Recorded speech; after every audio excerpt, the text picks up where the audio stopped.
Nesse vídeo nós vamos ouvir aí partes de uma entrevista que o pastor e também arqueólogo Rodrigo Silva concedeu no programa Pânico.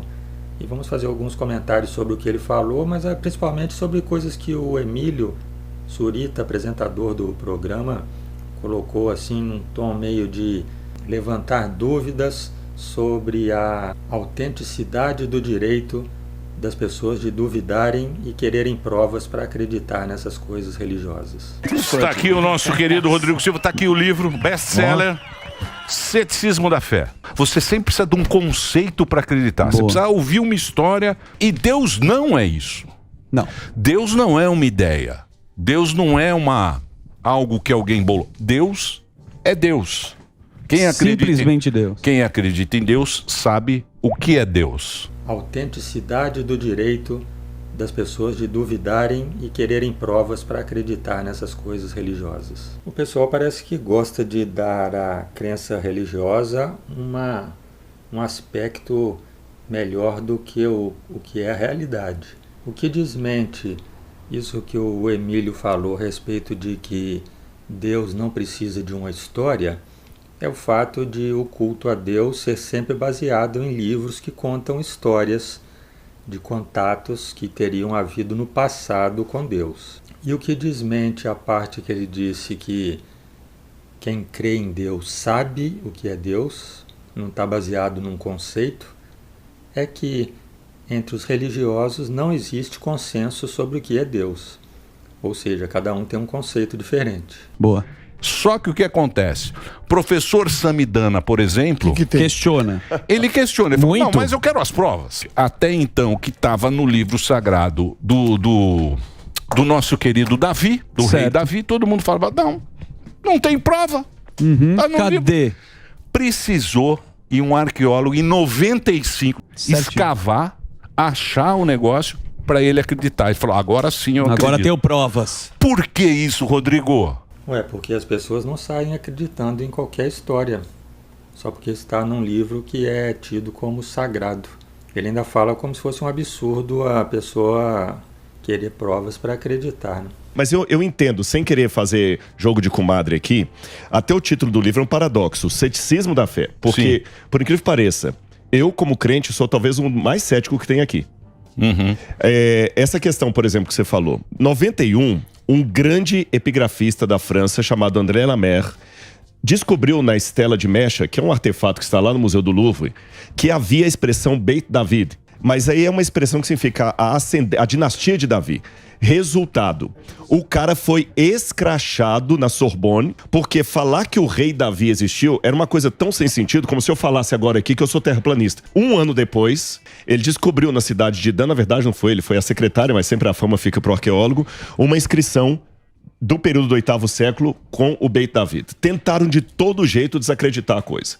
Aí depois que realmente Davi existiu, falaram, não, tá bom, ele existiu, mas ele não foi o rei do Reino Unificado de Israel.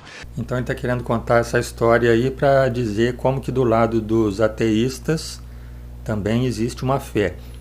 Só que o que ele contou aí foi exatamente o contrário, né?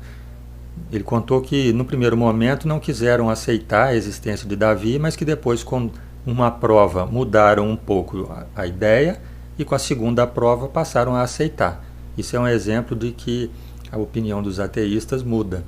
Do lado do cético, mas do lado do crente, às vezes tem uma autoafirmação desnecessária. Porque uma coisa é querer descobrir a verdade, outra coisa é querer que a verdade esteja ao meu lado, custe o que custar.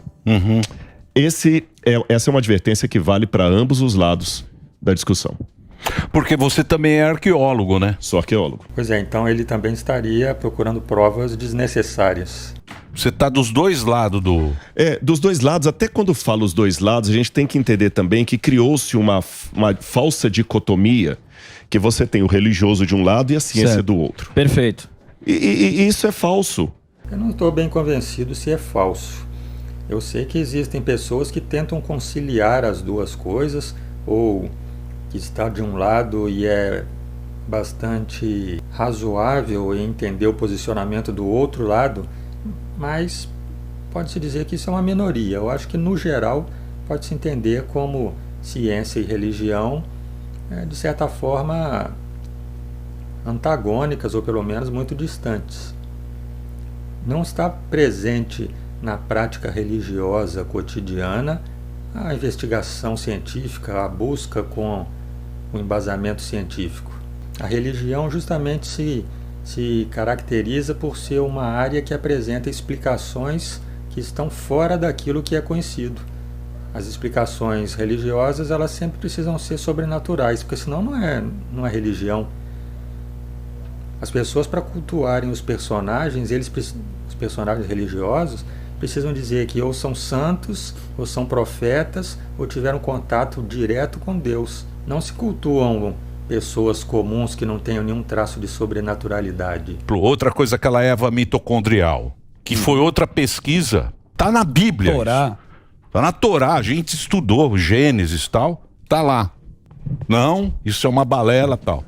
Precisou o quê? Fazer um estudo para descobrir esse que a mãe passa para a mulher tal. Todos nós viemos de uma mãe só. Certo. Que é o que fala, mas precisou a ciência ir lá para o ser humano poder acreditar na Eva. Porque senão ninguém acredita. Fala, porra. Nem existiu. Nem existiu. Sim. Será que eles estão achando que essa expressão que foi criada aí, Eva mitocondrial, tem a ver com aquela Eva lá do Gênesis, que comeu a maçã, que tirou uma costela de Adão? Será que ele está achando que uma coisa é equivalente à outra só porque, metaforicamente, aí aproveitaram o mesmo nome? Por sinal, o personagem da história lá bíblica mais importante é Adão. E eu não sei se descobriram algum Adão mitocondrial.